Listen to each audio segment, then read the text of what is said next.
শুনেছি অসীম সরকারের কত রস ছিল, তা বুঝি রাজনীতিতে গিয়ে শুকিয়ে গেল, এখন আর নাই।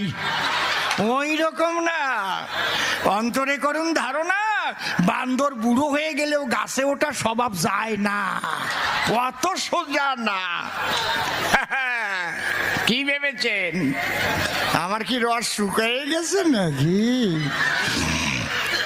শোনেন, বয়স গেছে বেড়ে এটা বলতে পারেন আমারে, কিন্তু খেজুর গাছ দেখবেন যত বয়সী হয় তার রস তত মিঠে হয়, একবারে আঠা আঠা মোটা মোটা ফোঁটা কাটে, পাটালি যা হয় রে বাবা, নলেনি গুড়ের পাটালি খাবা। আমার প্রত্যেকটা ফোঁটা এক একখানা নলেন গুড় ছাড়া কিছু না, খাও ভালো করে খাও, বাড়ি যাইও চারটা। জয় রাধে, জয় রাধে।